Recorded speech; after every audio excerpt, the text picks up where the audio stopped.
السلام علیکم، انمول ہسٹری میں آپ کو خوش آمدید۔ ناظرین، خلیفہ اول حضرت ابوبکر صدیق رضی اللہ تعالیٰ عنہ کے دنیا سے جانے کے بعد حضرت عمر رضی اللہ تعالیٰ عنہ خلیفہ بنے۔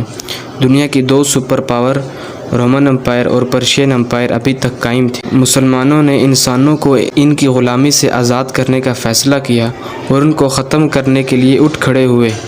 رومن امپائر کو ختم کرنے کے بعد اب باری پرشین امپائر کی تھی۔ مسلمان سعد بن ابی وقاص کی قیادت میں قادسیہ کے لیے روانہ ہوئے۔ مسلمانوں کی فوج کی تعداد 30,000 اور کفار کی تعداد تقریباً 1,00,000 تھی۔ مسلمانوں کی فوج قادسیہ کے مقام پر خیمہ زن تھی۔ اس سے پہلے بھی مسلمان چھوٹی چھوٹی فوجوں کے ساتھ فارس پر حملہ کر چکے تھے، جن میں مجموعی ناکامی ہوئی تھی۔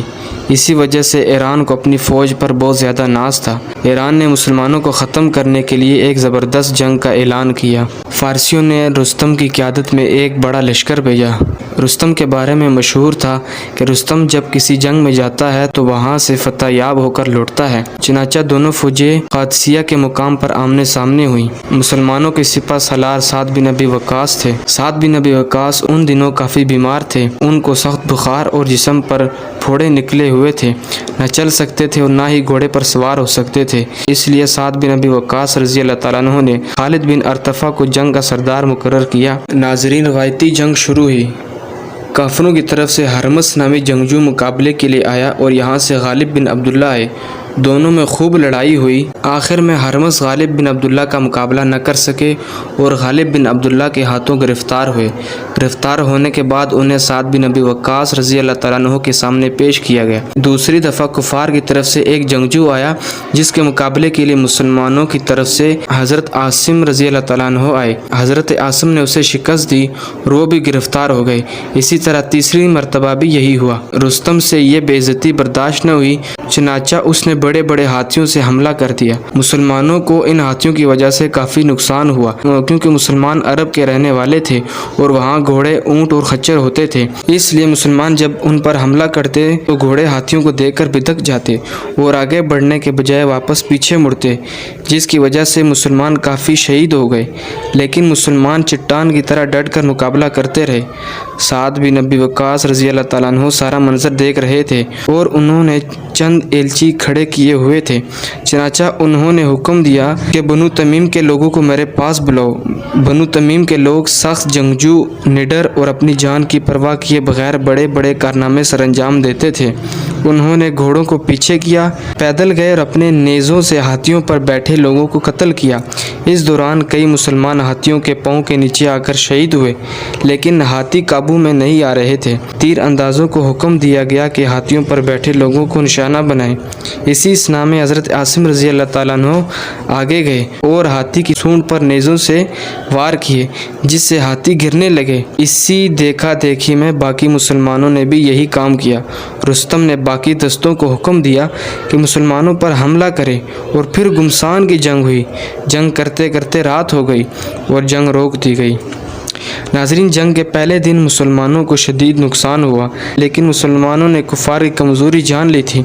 اگلے دن نماز فجر کے بعد شہیدوں کو دفنایا گیا۔ اسی اسنا میں شام سے ابو عبیدہ ابن جراح کے حکم پر عقبہ بن ہاشم کی قیادت میں 6,000 کا لشکر مسلمانوں سے آ ملا۔ پہلے دن کے نقصان کو دیکھتے ہوئے جنگی حکمت عملی کے تحت یہ فیصلہ کیا گیا کہ جب جنگ شروع ہوگی تو مسلمانوں کا 6,000 کا لشکر ٹولیوں کی شکل میں نعرہ تکبیر بلند کرتے ہوئے آئے گا۔ اس سے کفار پر رعب بڑھے گا اور ان کے ڈر اور خوف میں اضافہ ہوگا۔ دوسرے دن جب جنگ شروع ہوئی تو ٹولیوں کی شکل میں دستے مسلمانوں سے ملتے گئے اور کفار پر حملہ کرتے گئے۔ اس سے مسلمانوں کے حوصلے بلند ہوئے اور کفار پسپا ہونے لگے۔ اس ساری صورتحال کو دیکھتے ہوئے رستم نے تمام فوج کو جنگ میں مسلمانوں پر حملہ کرنے کو کہا اور پھر سارا دن جنگ ہوتی رہی۔ دوسرے دن کفار کو بہت زیادہ نقصان پہنچا۔ کفار کے 20,000 لوگ ہلاک ہوئے جبکہ 1,000 مسلمان شہید ہوئے۔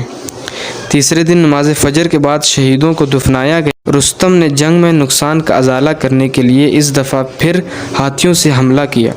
اس صورتحال کو دیکھتے ہوئے حضرت عاصم اور حضرت القعقہ نے سب سے بڑے سفید رنگ کے ہاتھی پر حملہ کیا اور اسے گرا دیا اور دوسرے ہاتھیوں پر حملہ کیا۔ اس شدید حملے کی وجہ سے ہاتھی پیچھے کی جانب بھاگنے لگے اور اپنی ہی فوج کو کچلنے لگے۔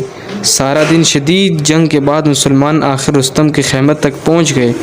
رستم خود مقابلے کے لیے آیا، لڑائی کے دوران زخمی ہوا اور بھاگنے لگا۔